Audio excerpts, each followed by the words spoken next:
मैं डॉक्टर प्रियंका और आज के सत्र में हम चर्चा करने वाले हैं सामाजिक मनोविज्ञान बीपीसीसी 132। इस सत्र में हम चर्चा करेंगे समाज मनोविज्ञान की परिभाषा, समाज मनोविज्ञान की प्रकृति, उसके कार्यक्षेत्र तथा कुछ सैद्धांतिक दृष्टिकोण के साथ साथ समाज मनोविज्ञान का अनुविज्ञान के साथ क्या संबंध है। समाज मनोविज्ञान मनोविज्ञान की महत्वपूर्ण शाखा है तथा 20वीं शताब्दी की देन है। इस विषय का उदय पाश्चात्य दर्शन से हुआ, जिसमें प्लेटो, अरिस्टो, कॉन्क्रेट आदि ने इसके विकास में प्रारंभिक योगदान दिया है। सन 1960 में प्रकाशित विलियम मैक्सवेल इंग्लैंड के मनोवैज्ञानिक द्वारा समाज मनोविज्ञान की पुस्तक इंट्रोडक्शन टू सोशल साइकोलॉजी को समाज मनोविज्ञान औपचारिक स्थापना के रूप में माना जाता है। मानव एक जिज्ञासु प्राणी है, वो हर एक व्यवहार को जानना व समझना चाहता है। भिन्न भिन्न परिस्थितियों में वो भिन्न भिन्न व्यवहार करता है। इसी भिन्न व्यवहार के कारणों को, ये व्यवहार क्यों हो रहा है, किस लिए हो रहा है, इसका ही उत्तर देने का प्रयास समाज मनोविज्ञान करता है।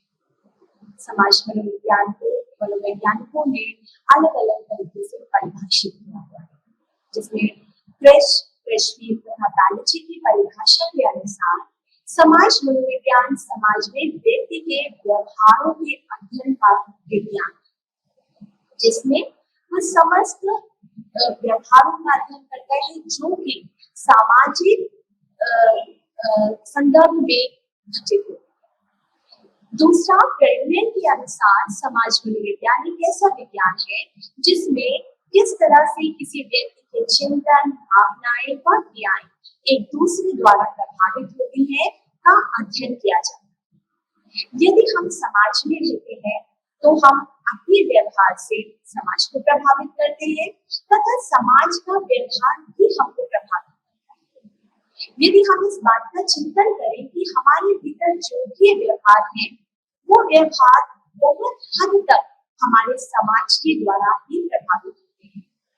यदि एक बच्चा अकेले में घर में खाना खाने के बाद हाथ धोता है तो भी वो ये विचार करता है कि हाथ धोते समय कि ये व्यवहार उसके टीचर ने सिखाया है, उसके सहपाठियों ने सिखाया है, तो कहीं ना कहीं उसके दिमाग में समाज का अध्ययन चलता है। तीसरी परिभाषा बैरन बर्न के अनुसार समाज मनोविज्ञान एक ऐसा मनोवैज्ञानिक क्षेत्र है जो सामाजिक परिस्थिति में व्यक्ति के व्यवहार एवं चिंतन के स्वरूप एवं कारणों को समझने की कोशिश करता है।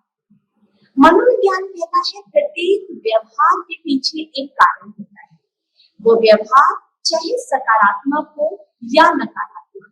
मनोवैज्ञानिक उनके कारणों का पता लगाने की कोशिश करते हैं। इसी प्रकार जब कोई व्यवहार सामाजिक परिस्थिति में घटित होता है, सामाजिक परिस्थिति इसका मतलब होता है कि समाज के जो वातावरण में व्यवहार घटित हो रहे हैं तो उनके भी कारणों का पता जब लगाने की कोशिश करी जाती है तो समाज मनोविज्ञान उसमें महत्वपूर्ण भूमिका निभाता है। अधिकांश मनोवैज्ञानिकों ने समाज मनोविज्ञान की विषय वस्तु के रूप में व्यक्ति द्वारा सामाजिक परिस्थिति में किए गए व्यवहार को स्वीकृत किया है। न्यूकॉर्न ने ऐसे व्यवहार को अंतःक्रिया की संज्ञा दी है।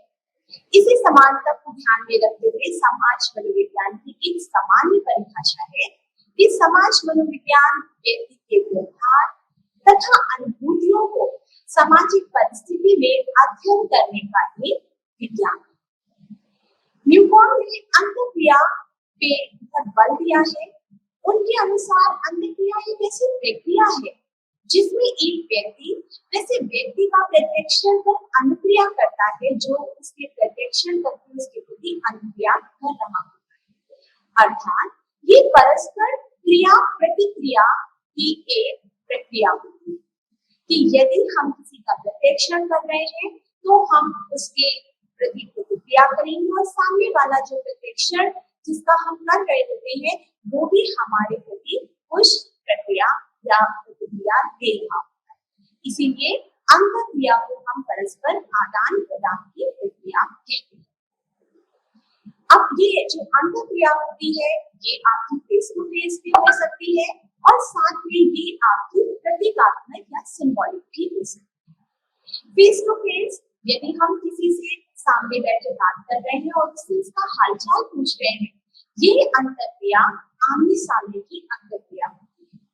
लेकिन यदि हम किसी को पत्र भेज करके उसकी हालचाल पूछ रहे हैं और वो पुनः हमें पत्र भेज करके अपने हालचाल बताना है, तो ये एक सिंबॉलिक अंतःक्रिया या प्रतीकात्मक अंतःक्रिया का उदाहरण है। समाज मनोवैज्ञानिकों ने ये स्पष्ट करा है कि सामाजिक अंतःक्रियाएं 3 प्रकार की हो सकती हैं। इन सभी प्रकार की अंतःक्रिया का अध्ययन समाज मनोविज्ञान में किया जाता है। व्यक्ति तथा व्यक्ति के बीच की अंतःक्रिया, यदि दो दोस्त आपस में बात कर रहे हैं तो ये व्यक्ति तथा व्यक्ति के बीच की अंतःक्रिया है। व्यक्ति तथा समूह के बीच की अंतःक्रिया, यदि एक शिक्षक अपने कक्षा में पढ़ा रहा है तो ये व्यक्ति तथा समूह के बीच की अंतःक्रिया है।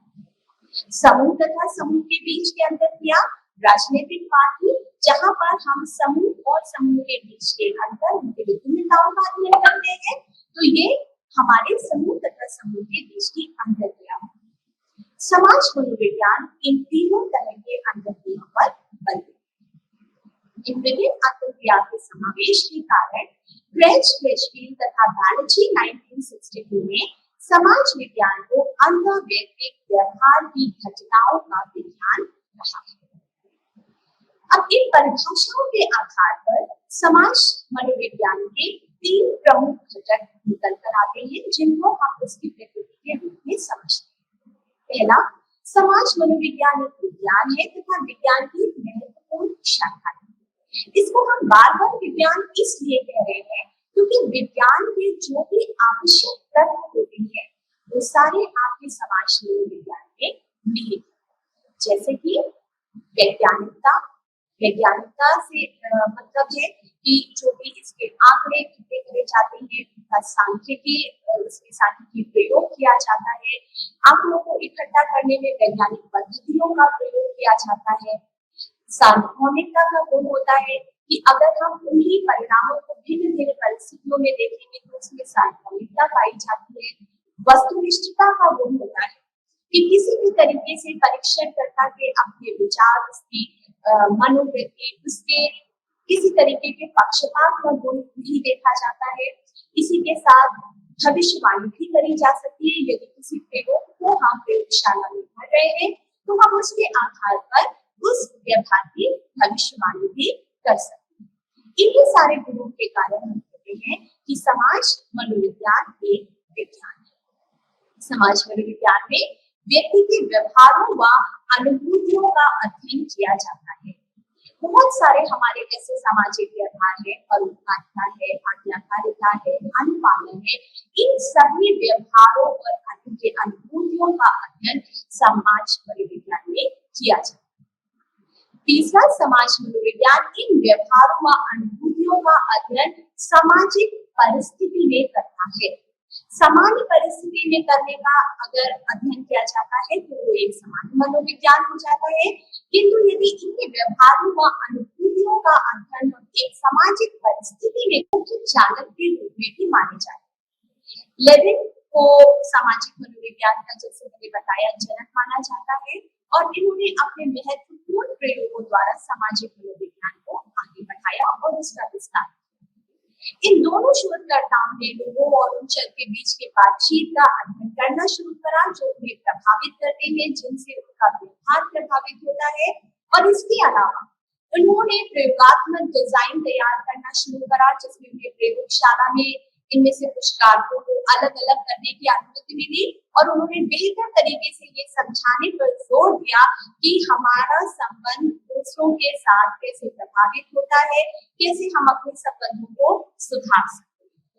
इस समय किए गए कुछ सबसे महत्वपूर्ण प्रयोग मिलग्राम की आज्ञाकारिता, सोलोमन एश की अनुरूपता प्रमुख प्रयोग माने जाते हैं।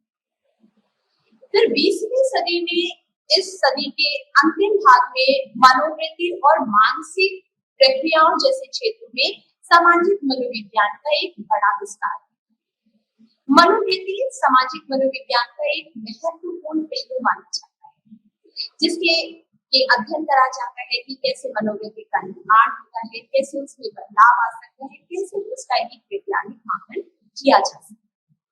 संज्ञानात्मक प्रक्रियाओं पर भी महत्वपूर्ण ध्यान केंद्रित किया गया, क्योंकि इनका ये मानना था कि व्यक्ति यदि उत्तेजना और प्रतिक्रिया, जब उत्तेजित होता है तो प्रतिक्रिया करता है, उत्तेजना और प्रतिक्रिया के बीच में संज्ञानात्मक कारक जो होते हैं महत्वपूर्ण भूमिका निभाते हैं कि व्यक्ति किस प्रकार की विचार, किस प्रकार के उसके चिंतन चलते हैं। सामाजिक अनुभूति के रूप में जाने वाला अनुशासन भी विकसित हुआ। ये अध्ययन करता है कि हमारे विचार, निर्णय और विश्वास हमारे आसपास जिस समाज में हम रहते हैं उससे किस प्रकार प्रभावित होते हैं। तो ये सारा सब कुछ योगदान 20वीं शताब्दी का है और 21वीं शताब्दी में वर्तमान सदी में सामाजिक मनोविज्ञान के क्षेत्र में एक नया मोड़ देखा और वैज्ञानिकों ने ये अध्ययन करना शुरू करा कि सामाजिक परिस्थितियां हमारे स्वास्थ्य या हमारी खुशी या हमारे व्यवहार में विकास और संस्कृति के महत्व जैसे क्षेत्रों को कैसे प्रभावित करती है। जैसे कि अभी पिछले 2 वर्षों में हमने देखा कि सामाजिक परिस्थिति में एक चेंज आया, एक बदलाव आया, कोरोना जैसा बदलाव, और उस सामाजिक परिस्थिति के बदलाव में हमारे स्वास्थ्य पर, चाहे वो शारीरिक हो या मनोवैज्ञानिक, किस प्रकार से उनको प्रभावित करता है। इसी का अध्ययन 21वीं शताब्दी से होना शुरू हो गया। अंत में सामाजिक तंत्रिका विज्ञान जैसे क्षेत्र भी विकसित होना शुरू हुए, जिसमें ये अध्ययन करा जाता है कि किस प्रकार जो सामाजिक परिस्थितियां हैं वो हमारे मस्तिष्क की गतिविधियों को प्रभावित करती है।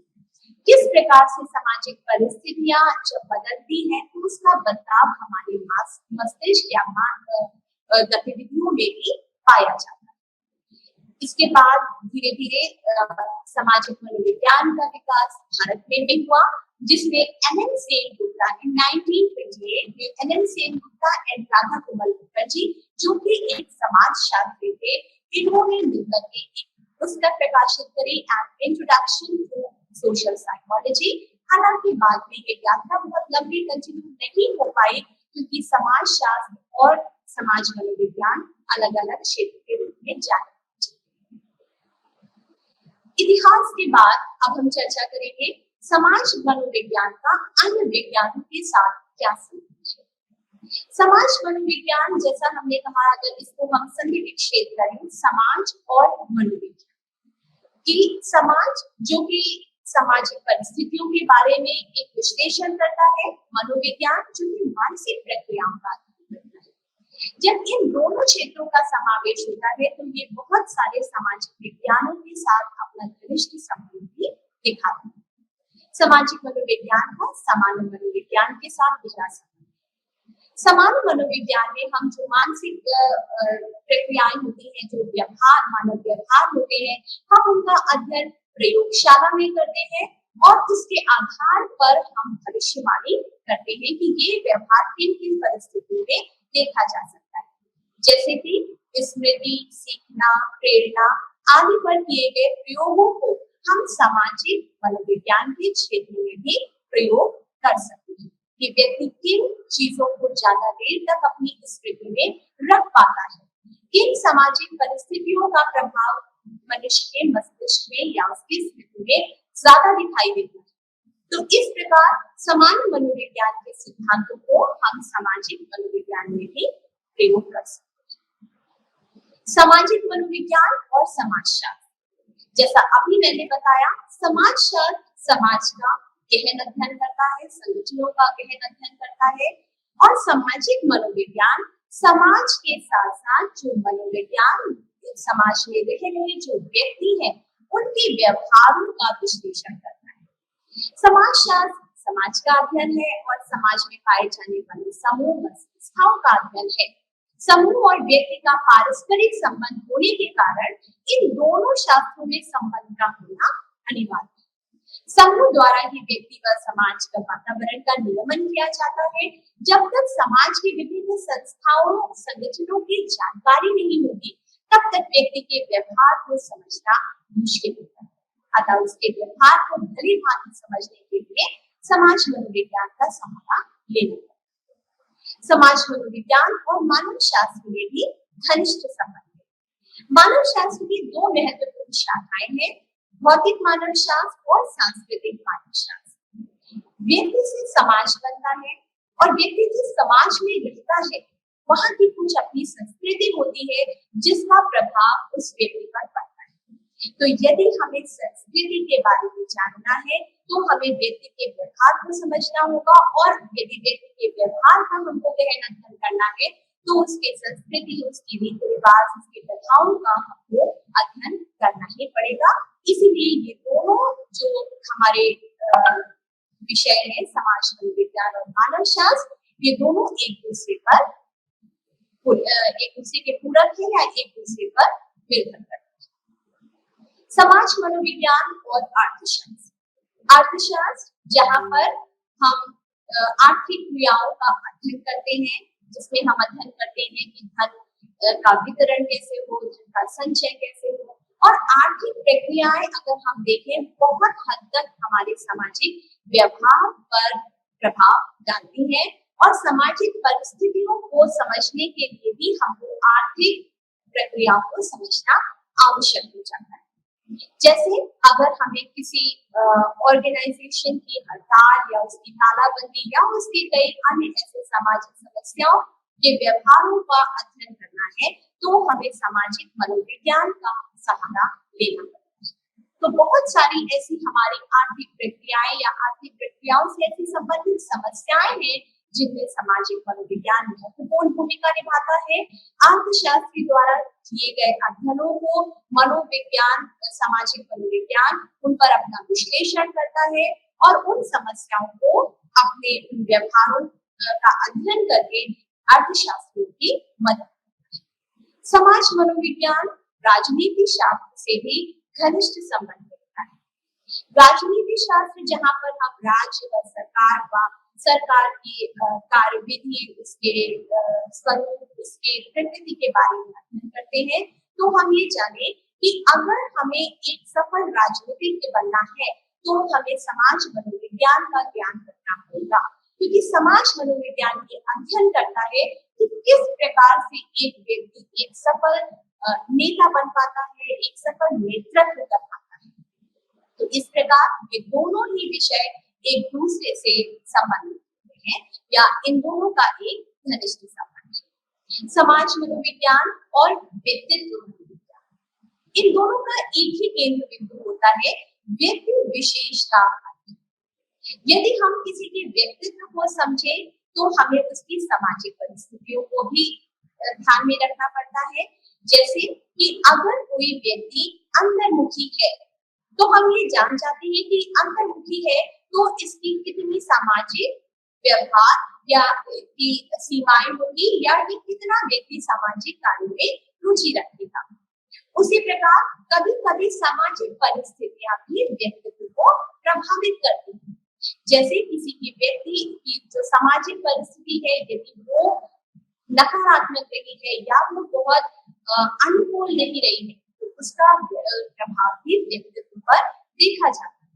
तो इस प्रकार व्यक्तित्व और समाज मनोविज्ञान दोनों ही व्यक्ति विशेषता एक गहन अध्ययन करने में एक दूसरे की मदद करते हैं। समाज मनोविज्ञान का विकासात्मक मनोविज्ञान के साथ भी गहरा संबंध। विकासात्मक मनोविज्ञान जो कि अध्ययन करता है कि किस प्रकार से एक बच्चा अपने बाल्यकाल से लेकर के वृद्धावस्था तक भिन्न भिन्न व्यवहार करता है, किस अवस्था से उसका सामाजिक व्यवहार होना शुरू हो जाता है, कब उसके अंदर प्रतिस्पर्धा विकसित होने लगती है, कब उसके भीतर एक परोपकारिता की भावना विकसित होने लगती है, कब उसके भीतर कौन से सामाजिक व्यवहार विकसित होते हैं, इसका अध्ययन भी हम सामाजिक मनोविज्ञान और विकासात्मक मनोविज्ञान के अंतर्गत कर सकते हैं जब इन दोनों का एक समावेश या इन दोनों का एक मिला जुला स्वरूप हम अध्ययन करते हैं तो हम एक व्यक्ति विशेष के बारे में संपूर्ण जानकारी प्राप्त करेंगे। इसी के साथ साथ सामाजिक मनोविज्ञान का अन्य विज्ञानों के साथ भी गहरा संबंध है, जैसे कि संज्ञानात्मक मनोविज्ञान। हमें लगता है, जैसा मैंने अभी बताया, कि हम बस प्रतिक्रिया कर देते हैं, लेकिन उत्तेजना प्रतिक्रिया के बीच में व्यक्ति की संज्ञान प्रक्रियाएं जो होती है वो महत्वपूर्ण भूमिका निभाती है। वो उसके सामाजिक व्यवहार का निर्धारण करती है। एक व्यक्ति की क्या निर्णय शक्ति है, एक व्यक्ति की क्या अपनी समस्याओं का समाधान करने की शक्ति है, ये उसके सामाजिक व्यवहार को बहुत हद तक प्रभावित करती है। तो इस प्रकार से सामाजिक मनोविज्ञान और समाज मनोविज्ञान का भी एक घनिष्ठ संबंध है। अब आगे हम चर्चा करते हैं कि समाज मनोविज्ञान का कार्य क्षेत्र क्या है या स्कोप ऑफ सोशल साइकोलॉजी। कांस व शेक महोदय ने समाज मनोविज्ञान के विषय के क्षेत्र में निम्न विचार प्रस्तुत किए। मानव अपने साथियों से संबंध पर आधारित ये सामाजिक संसार ही सामाजिक मनोविज्ञान को विषय प्रदान करता है। अगर इस विचार को हम देखें तो हमें कुछ मुख्य बातें देखने को मिलती हैं। समाज मनोविज्ञान का क्षेत्र संपूर्ण समाज है। उसमें हम एक खंडों में नहीं बल्कि एक पूर्णता में अध्ययन करते हैं। सामाजिक अंतःक्रियाओं का प्रभाव भी इसके क्षेत्र में सम्मिलित होता है और व्यक्ति का व्यवहार अन्य व्यक्ति के व्यवहार से प्रभावित होता है और साथ ही में व्यक्ति का व्यवहार जो है खुद भी समाज पर एक प्रभाव डालता है। ये तीनों बातें ही समाज मनोविज्ञान की विषय सामग्री है। समाज मनोविज्ञान के कार्यक्षेत्र में सर्वप्रथम सीखने सिखाने की प्रक्रिया की गतिशीलता देखी जाती है। व्यक्ति समाज में रहता हुआ अन्य व्यक्तियों के साथ संपर्क स्थापित करता है। इस संपर्क के परिणाम स्वरूप अंतःक्रिया का होना स्वाभाविक है। सामाजिक अंतःक्रिया के परिणाम स्वरूप ही व्यक्ति दूसरों के व्यवहार की नकल करता है। अतः इस प्रकार के सीखने या सिखाने में कौन से घटक अपना महत्व रखते हैं, इसका अध्ययन किया जाता है। ऐसे कारकों का अध्ययन करना ही समाज मनोविज्ञान का एक महत्वपूर्ण कार्यक्षेत्र माना जाता है कि कौन किसको किस प्रकार प्रभावित करता है। तो सीखने सिखाने की प्रक्रिया की जो गतिशीलता है ये समाज मनोविज्ञान की कार्यक्षेत्र का एक महत्वपूर्ण। दूसरा समाजीकरण की जो प्रक्रिया है उसकी गतिशीलता का बालक समाज में जन्म लेता है, समाज में ही रहकर उत्तम व्यक्तित्व के लक्षणों को प्राप्त करता है। इस प्रकार बालक समाज में अच्छाइयों को सीखता हुआ अपने व्यक्तित्व का संतुलित विकास करता है। बालक समाज में एक जीव के रूप में आया, लेकिन किन गुणों के कारण वह सभ्य प्राणी के रूप में परिणित हो गया, इस सब का अध्ययन मनोविज्ञान के क्षेत्र के अंतर्गत आता है। इसी के साथ साथ समाज मनोविज्ञान ये भी अध्ययन करता है कि समाजीकरण में कौन कौन सी बाधाएं भी आती है जिससे बच्चे का पूर्ण व्यक्तित्व का जो संतुलित विकास है वो बाधित हो जाए। तीसरा, मनोवृत्ति तथा मन संप्रेषण शोध अंतर्वस्तु विश्लेषण एवं प्रचार। जैसे मैंने बताया कि मनोवृत्ति सामाजिक मनोविज्ञान का एक महत्वपूर्ण पहलू है।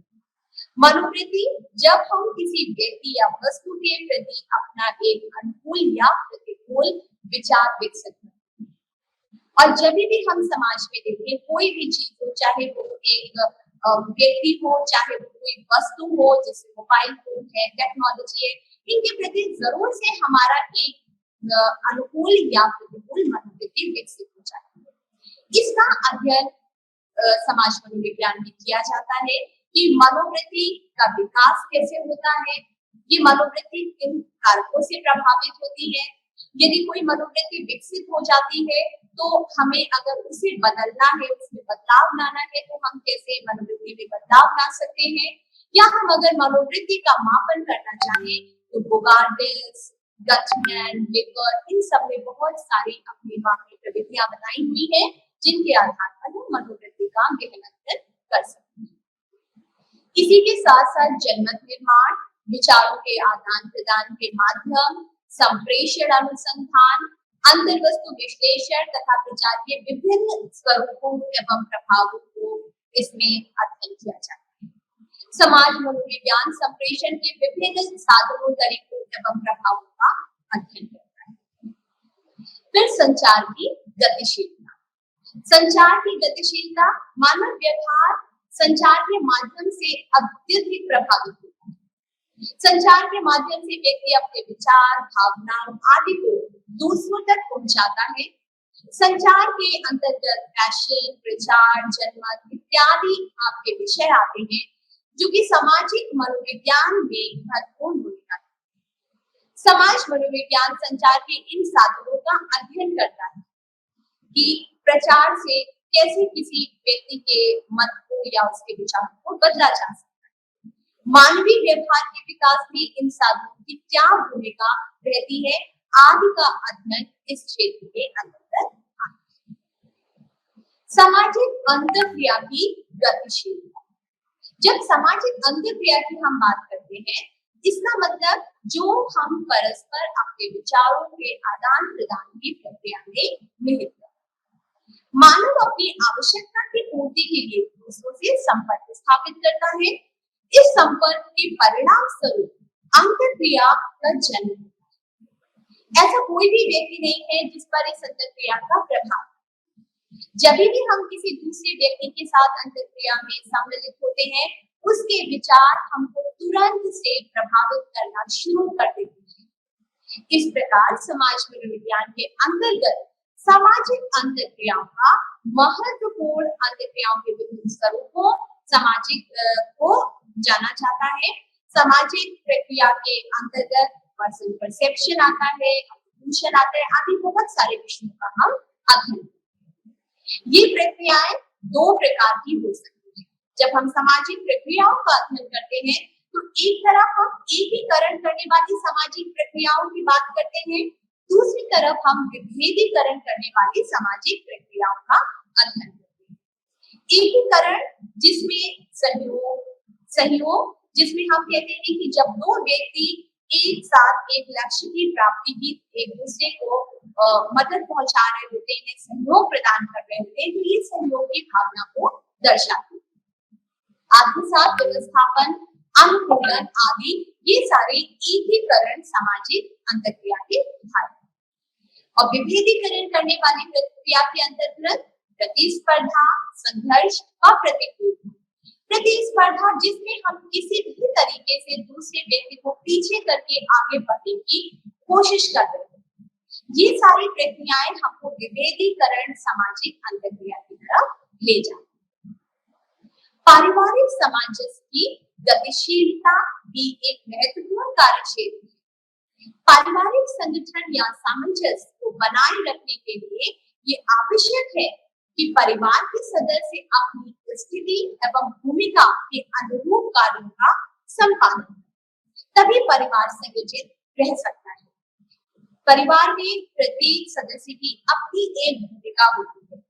यदि उस भूमिका का निर्वाह सुचारू रूप से किया जा रहा होता है, तो परिवार में एक सुखद माहौल बना रहता है। जैसा कि 21वीं शताब्दी में ये अध्ययन करा जा रहा है कि किस प्रकार सामाजिक परिस्थितियां भी हमारे स्वास्थ्य को, हमारे मानसिक और शारीरिक स्वास्थ्य को प्रभावित करती है।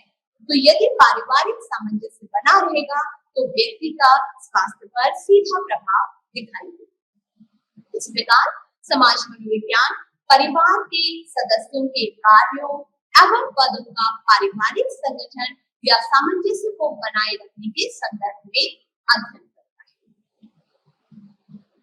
अगला पहलू है व्यक्ति एवं सामूहिक अंतरों का विश्लेषण।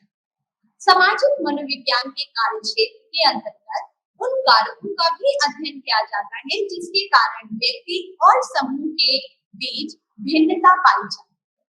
इस भिन्नता के अनेक कारण हैं, जो कि भिन्नता को विकसित करने में अपना महत्वपूर्ण स्थान रखते हैं।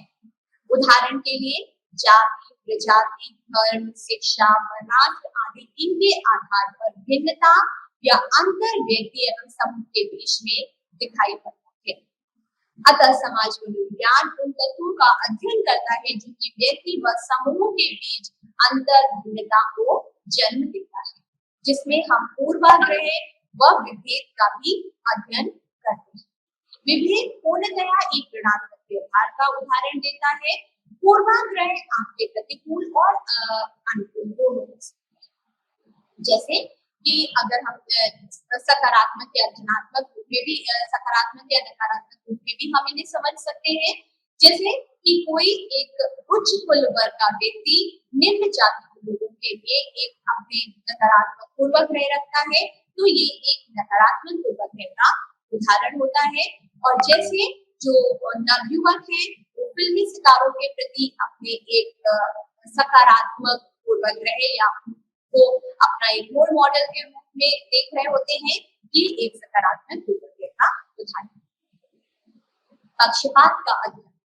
सामाजिक मनोविज्ञान ऐसे पक्षपात का अध्ययन करता है जो कि व्यक्ति व सामाजिक दोनों ही जीवन में अपना महत्व रखते हैं। इन पक्षपातों के आधार जैसे जाति, प्रजाति, वर्ग इत्यादि आदि सामूहिक पक्षपात के ही विशिष्ट स्वरूप हैं। इस प्रकार समाज मनोविज्ञान क्षेत्र के अंतर्गत इन पक्षपातों का अध्ययन करा जाता है। साथ ही साथ समाज मनोविज्ञान ये भी बताता है कि कैसे हम इन पक्षपातों को कम करके अपने सामाजिक वातावरण को स्वस्थ बना सकते। समूह का निर्माण और विकास का अध्ययन। समाज मनोविज्ञान के क्षेत्र के अंतर्गत समूह का अध्ययन किया जाता है। व्यक्ति क्यों समूह में रहता है, व्यक्ति ने कैसे समूह को जन्म दिया, समूह किस प्रकार से व्यक्ति के व्यवहार को प्रभावित कर रहा है, इसका अध्ययन सामाजिक मनोविज्ञान में किया जाता है। वास्तव में समूह में रहने या उसे विकसित करने में व्यक्ति की इच्छा ही मौलिक होती है, क्योंकि human being is a social animal. इस समूह का महत्व मनोविज्ञान की दृष्टि से समाजीकरण करने तथा व्यक्तित्व के विकास में इसका योगदान प्रमुख है। अतः समाज मनोविज्ञान समूह के विकास, प्रभाव आदि बातों का भी अध्ययन करता है कि किस प्रकार से व्यक्ति के फॉर्मल और इनफॉर्मल ग्रुप उसके व्यवहार को प्रभावित कर रहे हैं, व्यक्ति क्यों समूह में रहना चाहता है, समूह में वो कब परोपकारिता, कब प्रतिस्पर्धा आदि के गुणों को दिखाता है। इन सारी बातों का अध्ययन भी समाज मनोविज्ञान में किया जाता है। नेता और अनुयायी के संबंध की गतिशीलता का अध्ययन। सामाजिक मनोविज्ञान का गहरा संबंध राजनीति शास्त्र के साथ है, इसलिए समाज मनोविज्ञान इन सारे पक्षों का भी अध्ययन करता है कि कोई एक व्यक्ति कैसे इतना सफल नेता बन पाता है। समाज मनोविज्ञान नेता और अनुयायियों के पारस्परिक संबंधों का अध्ययन करता है जो एक दूसरे को प्रभावित करते तथा स्वयं को प्रभावित करने में सफल होते। अनुयायी उसे ग्रहण कर लेते हैं। क्यों कभी कोई एक नेता सफल नहीं बन पाता है और अनुयायियों पर अपना एक सफल प्रभाव भी नहीं दिखाई पड़ता है, इसका अध्ययन भी सामाजिक मनोविज्ञान में किया जाता है। नेता अनुयायियों का नेतृत्व करता है तथा समूह क्या चाहता है, इन उद्देश्यों को ग्रहण करता है। इस प्रकार समाज मनोविज्ञान नेता और अनुयायियों के पारस्परिक संबंधों का भी अध्ययन करता है, क्योंकि यदि नेता और अनुयायियों के बीच में इन पारस्परिक संबंधों का विस्तार नहीं किया जाता है तो व्यक्ति कभी भी सफल नेतृत्व नहीं दिखा सकता है। सामाजिक प्रत्यक्षीकरण। सामाजिक मनोविज्ञान प्रत्यक्षीकरण के माध्यम से एक व्यक्ति जो एक सामाजिक परिस्थिति के संदर्भ में जो क्रियाएं कर रहा होता है उसका अध्ययन करता है। प्रत्यक्ष बात ही प्रत्यक्षीकरण को प्रदर्शित करता है। अतः मनुष्य के व्यवहार को पूर्ण रूप से समझा जा सकता है जब सामाजिक प्रत्यक्षीकरण का हमको पूर्ण ज्ञान होता है। इस प्रकार समाज मनोविज्ञान सामाजिक प्रत्यक्षीकरण का अध्ययन करके व्यक्ति प्रत्यक्षीकरण, गुणारोपण और अशाब्दिक संचार आदि विषयों का अध्ययन करता है। व्यक्ति प्रत्यक्षीकरण में व्यक्ति जब अपने विषय में सब कुछ किसी दूसरे व्यक्ति को बता रहा होता है, सामने वाला व्यक्ति उसके बारे में एक इम्प्रेशन विकसित करता चला जाता है। गुणारोपण के भीतर व्यक्ति अब किसी भी किए गए कार्य के पीछे कारणों को बता रहा होता है, और अशाब्दिक संचार जब व्यक्ति शब्दों का इस्तेमाल न करके अपने अशाब्दिक संचार के द्वारा या अशाब्दिक भाषा के द्वारा अपने विचारों को व्यक्त करता है, तो इन सबका संपूर्ण ज्ञान सामाजिक प्रत्यक्षीकरण में किया जाता है। समाज मनोविज्ञान का महत्वपूर्ण महत्व है, इसका जो महत्व है उसका व्यवहारिक उपयोगिता, उसकी सैद्धांतिक उपयोगिता को भी अध्ययन किया गया है।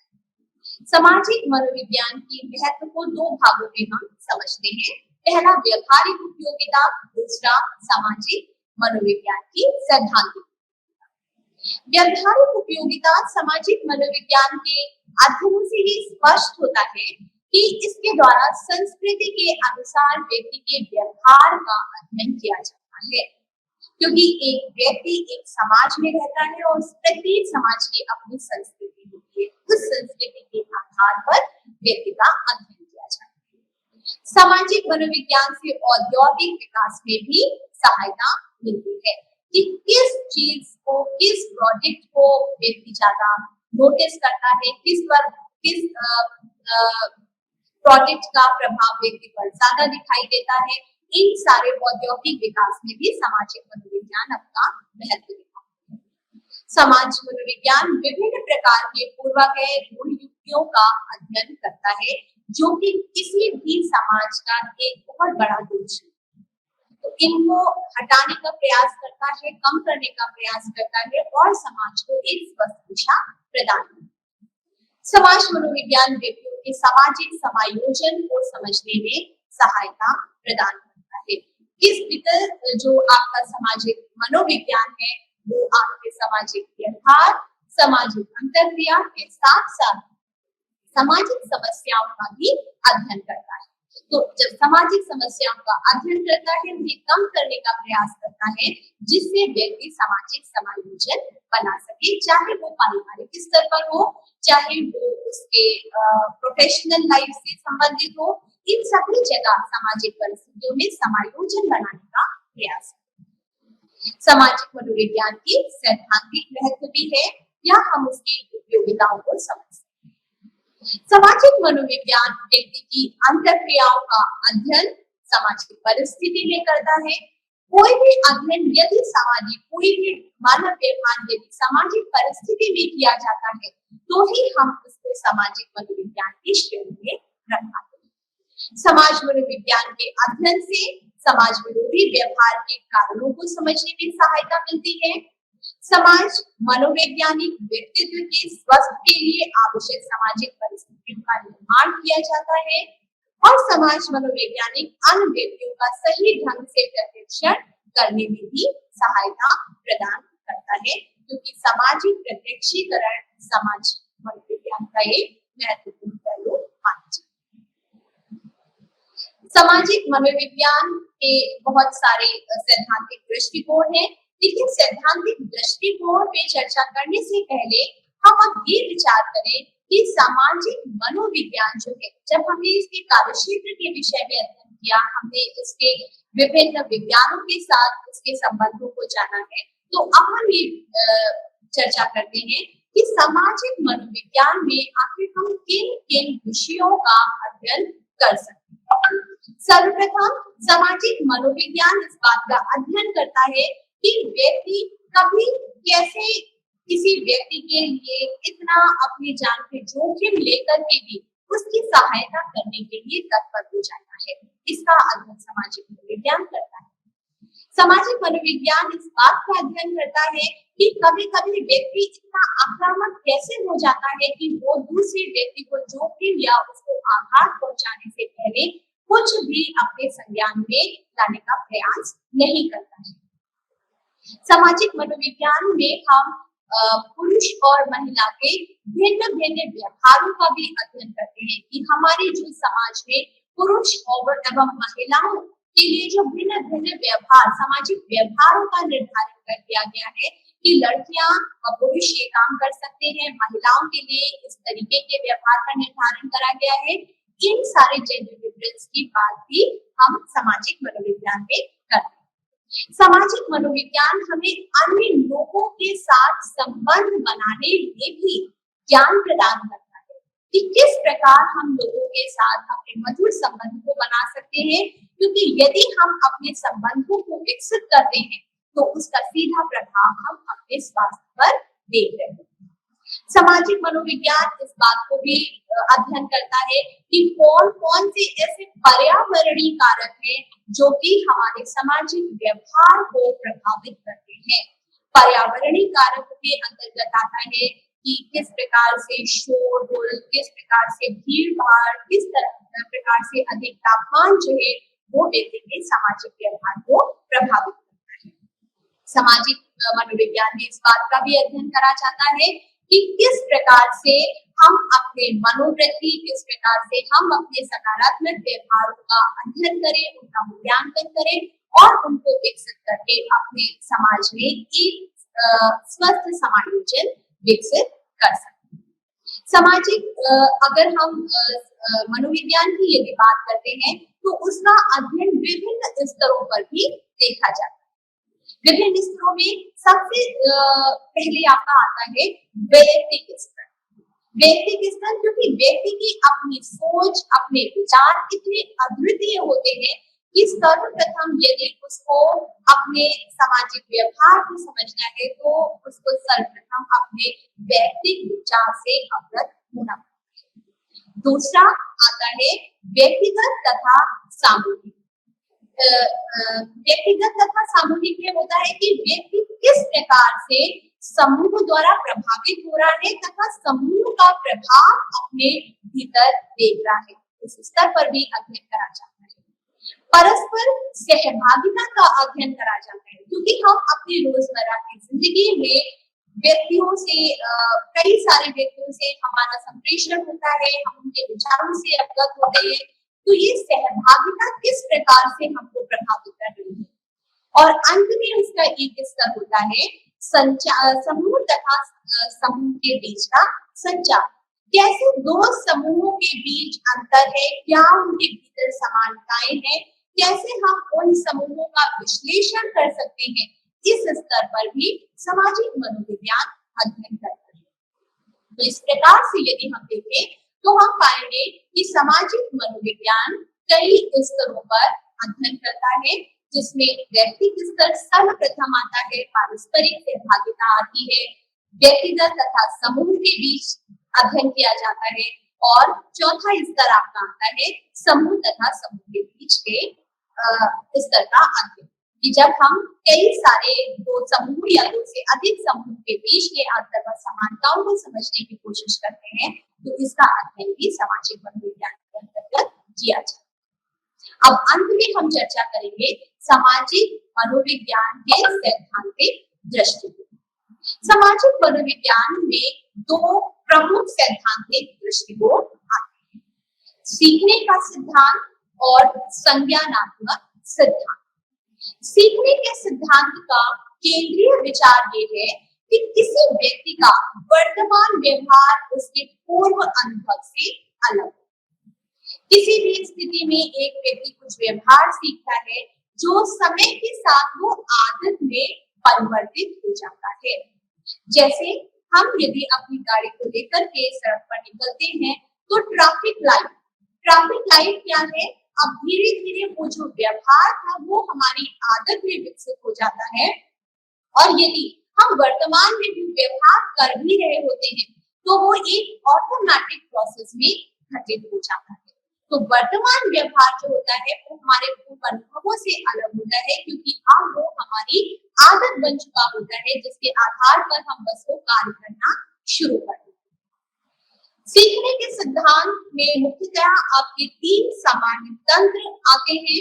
इनमें से एक जो आपका सर्वप्रथम आता है वो है शास्त्रीय व क्लासिकल कंडीशनिंग, जिसका प्रतिपादन पावलोव ने किया था और पावलोव ने एक बहुत ही प्रमुख प्रयोग संपादित किया था जो कि एक डॉग पर था, एक कुत्ते पे था और जिसका अध्ययन करा गया था कि किस प्रकार से एक कुत्ता जो भोजन को देख करके लार का स्राव होता है, धीरे धीरे वही लार का स्राव जो है वो एक घंटे की आवाज से आ जाता है। तो क्लासिकल कंडीशनिंग जो है वो इस बात पर अपने विचार को दृढ़ रखती है कि जब एक तटस्थ उत्तेजना को एक प्राकृतिक उत्तेजना के साथ जोड़ा जाता है, जिससे अकेले तटस्थ उत्तेजना प्रतिक्रिया को ग्रहण करने की क्षमता प्राप्त हो जाती है, जो स्वाभाविक रूप से प्राकृतिक उत्तेजना के बाद बिना शर्त प्रतिक्रिया उत्पन्न होने लगती है।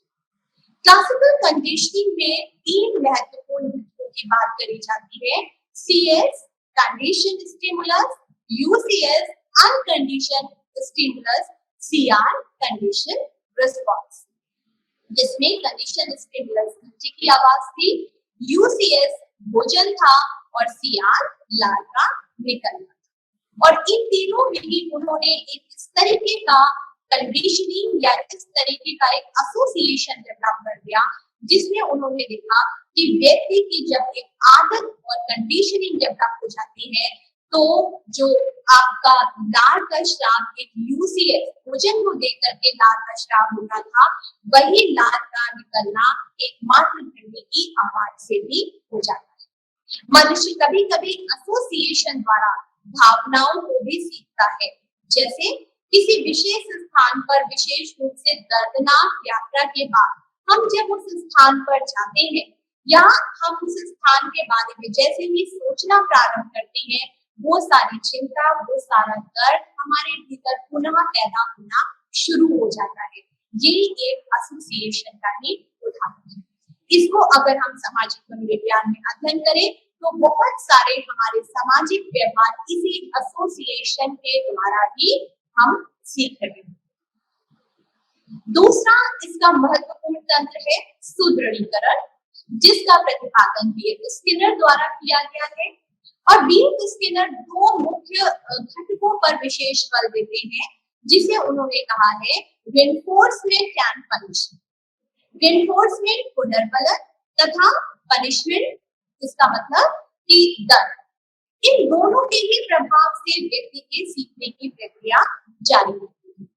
लोग एक विशेष व्यवहार करना सीखते हैं क्योंकि इसके बाद कुछ ऐसा होता है जो आनंददायक होता है या जो एक आवश्यकता को पूरा कर रहा होता है। इस प्रकार अगर हम देखें तो एक बच्चा जो है वो समाजीकरण की प्रक्रिया को सीख रहा होता है। समाजीकरण की प्रक्रिया यदि उसके घर में कोई आता है और वो पूरा अपना उनको नमस्कार करके, उनको प्रणाम करके, उनको वेलकम करता है, उनके सामने अच्छे व्यवहारों को प्रदर्शित करता है, तो उसके माता पिता द्वारा उसको प्रशंसा मिल रही होती है और इस प्रशंसा के कारण ही वो इस व्यवहार को बार बार करने का प्रयास करता है। तो बहुत सारे हमारे ऐसे सामाजिक व्यवहार हैं जिनको हम सामाजिक मानक ऐसे हैं जिनको हम इसीलिए अपने जीवन में फॉलो करते हैं क्योंकि उनको करने के बाद हमें सामाजिक एक्सेप्टेंस मिल रही होती है, स्वीकृति मिल रही होती है, जो हमारे भीतर एक आनंद की अनुभूति पैदा करती है। इसका एक तीसरा तंत्र है अवलोकन संबंधी शिक्षण। अवलोकन संबंधी शिक्षण, यदि हम अपने खुद के व्यवहार का मूल्यांकन करें, विश्लेषण करें, तो हम ये देखेंगे हमारे बहुत सारे सामाजिक व्यवहार को हमने समाज से ही अवलोकन के द्वारा सीखेंगे। अवलोकन को हम कहते हैं ऑब्जर्वेशन। बैंजूरा एक ऐसे सोशल साइकोलॉजिस्ट हुए हैं जिन्होंने इस पे एक महत्वपूर्ण प्रयोग करा, वो दौर था और वो प्रयोग भी बच्चों पर था और उस पर उन्होंने देखा कि बच्चों के भीतर आक्रामकता के व्यवहार का किस प्रकार से अवलोकन द्वारा उनके व्यवहार पर प्रभाव दिखाई देता है। एक बच्चा जो होता है वो क्लीन स्लेट होता है, वो जिस तरीके से अपने समाज में व्यवहार होता देख रहा होता है, अपने परिवार में, आस पड़ोस में, वो उसी तरीके के व्यवहार का प्रदर्शन करना आरंभ कर देता है। तो इसी तरीके से लोग अक्सर सामाजिक दृष्टिकोण और व्यवहार को दूसरे लोगों को देखकर सीखते हैं, जिन्हें तकनीकी रूप से मॉडल के रूप में कहा जाता है। एक बच्चे के लिए सर्वप्रथम मॉडल उसके माता पिता होते हैं। माता पिता के द्वारा किए गए व्यवहारों का वो अवलोकन करता है और उसी को वो समाज में प्रदर्शित करना आरंभ करते हैं। बच्चे अपने आसपास के वक्ताओं को सुनकर क्षेत्रीय और जातीय भाषण के प्रतिरूप को भी सीखते हैं। यदि कोई व्यक्ति अच्छी भाषा का प्रयोग करता है, कोई गलत भाषा का प्रयोग करता है, इन सबका प्रभाव कहीं ना कहीं व्यक्ति के सामाजिक व्यवहार का ही एक प्रतिरूप होता है। जिसने जिस तरीके की भाषा को अपने सामाजिक वातावरण में सुन रखा है, सामाजिक परिस्थितियां देख रखी है, वो उसी तरीके के व्यवहार का अवलोकन। इस तंत्र का यदि हम गहन रूप से अध्ययन करें तो हम ये पाएंगे कि यदि व्यक्ति के भीतर सकारात्मक व्यवहार है या नकारात्मक व्यवहार है, तो उसमें उसका सामाजिक परिस्थितियां, उसका सामाजिक वातावरण एक महत्वपूर्ण भूमिका निभा रहे होते हैं, जिसके द्वारा उसके भीतर इन सारे व्यवहारों का अवलोकन देखा जाना। वैल्यूग्राम का जो एक्सपेरिमेंट, बोबोटॉल एक्सपेरिमेंट था, उसमें इन्होंने कुछ इसी तरीके के आक्रामकता का व्यवहार का अध्ययन किया कि एक बच्चों को एक आक्रामक वीडियो दिखाया और उसके बाद उनको एक कमरे में उसी बोबोटॉल के साथ, जिस तरीके की बोबोटॉल उन्होंने देखी हुई थी आक्रामक वीडियो में, उसके साथ एक कमरे में रखा और बाद में देखा कि जिस तरीके के वीडियो में आक्रामक प्रवृत्तियां बच्चों ने देखी हुई थी, वो वैसी ही प्रवृत्तियां अपनी उस बोबोटॉल के साथ करते पाए गए। तो बच्चे जो भी सीखते हैं, जो भी सामाजिक व्यवहारों का अनुसरण करते हैं, उसमें अवलोकन एक बहुत महत्वपूर्ण भूमिका निभाता है। जो तृतीय सिद्धांत सामाजिक मनोविज्ञान का माना जाता है, जिसको महत्वपूर्ण योगदान भी दिखाई देता है, वो है संज्ञानात्मक सिद्धांत। संज्ञानात्मक सिद्धांत ये मानता है कि व्यक्ति की जो मानसिक गतिविधियां हैं, वो सामाजिक व्यवहार के महत्वपूर्ण निर्धारक होते हैं। जो भी मानसिक गतिविधियों को संज्ञानात्मक प्रक्रिया कहा जाता है। मानसिक गतिविधियों से तात्पर्य है व्यक्ति की धारणा, व्यक्ति की स्मृति, व्यक्ति की निर्णय क्षमता, व्यक्ति की समस्या को हल करने की क्षमता, और जो भी ये सारे उसकी संज्ञानात्मक प्रक्रिया है, ये उसके सामाजिक व्यवहार का निर्धारण करती है। आक्रामक के सिद्धांत में ये बताया जाता है कि व्यक्ति के लिए यदि उसकी परिस्थितियां बहुत कुंठित हो जाती हैं, तो व्यक्ति का आक्रामक होना स्वाभाविक है। इसी को कहा गया है फ्रस्ट्रेशन लीड्स टू अग्रेशन, कि जब व्यक्ति की सामाजिक परिस्थितियां कुंठित होती हैं, जब वो कुंठा में होता है, उसकी संज्ञानात्मक प्रक्रियाएं कुंठित हो रही होती है, नकारात्मक हो रही होती है, जिसका सीधा प्रभाव उसके सामाजिक व्यवहार पर देखा जाना। इसी को अगर हम देखें, यदि किसी व्यक्ति की निर्णय लेने की क्षमता या समस्या समाधान की क्षमता बहुत उत्तम होती है, तो वो किसी भी परिस्थिति में अपने आप में संतुलन बनाए रखता है, सामाजिक व्यवहार में एक समायोजन बनाए रखने की कोशिश कर रहा होता है और अपने आप को कैसे भी विचलित करने से संभालता है। सामाजिक मनोविज्ञान के संज्ञानात्मक दृष्टिकोण मनोविज्ञान के गेस्टाल्ट आंदोलन के कोफका, कोहलर और अन्य सिद्धांतकारों के विचार से प्रभावित हुए।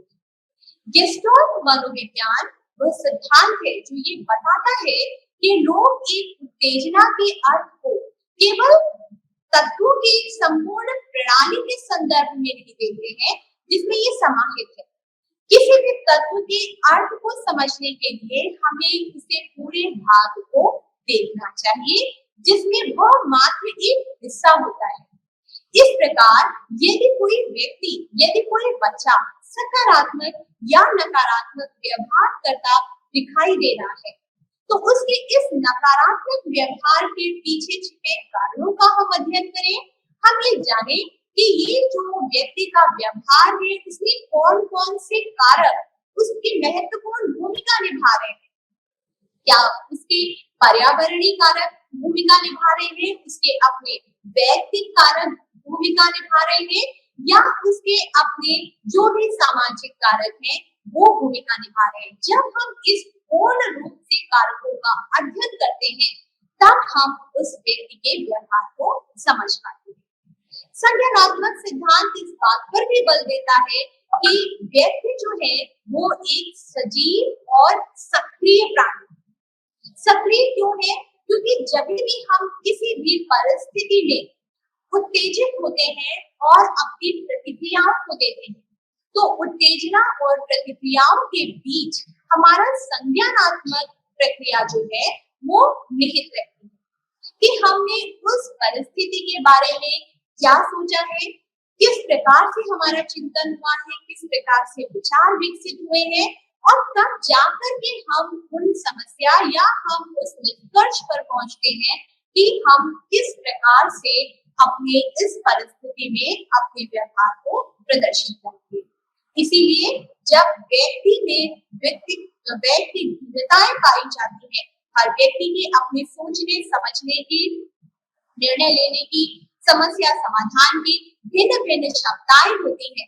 जब उसकी क्षमताओं में विभिन्नताएं देखी जाती हैं, तो स्वभावतः उसके सामाजिक व्यवहार में भी वही भिन्नताएं दिखती हैं।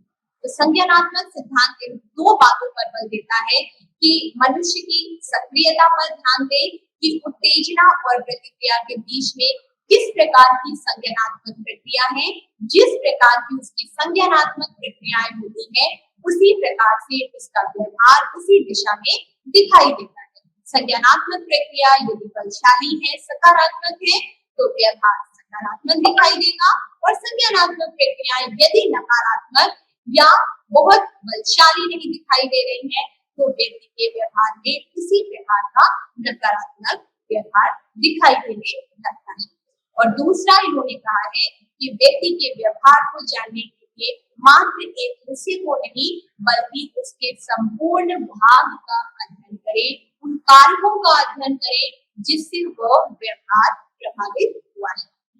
इस प्रकार आज के सत्र में हमने सामाजिक मनोविज्ञान बीपीसीसी 132 के ब्लॉक 1 का चर्चा करी, जिसमें हमने सामाजिक मनोविज्ञान की परिभाषा, कार्यक्षेत्र, उसके अन्य विषयों के साथ क्या संबंध है, किस किस स्तर पर अध्ययन करता है, और साथ में इसके क्या सैद्धांतिक दृष्टिकोण है जिसमें सीखना और संज्ञानात्मक सिद्धांत अपनी महत्वपूर्ण भूमिका निभाता है, इसका अध्ययन करा है।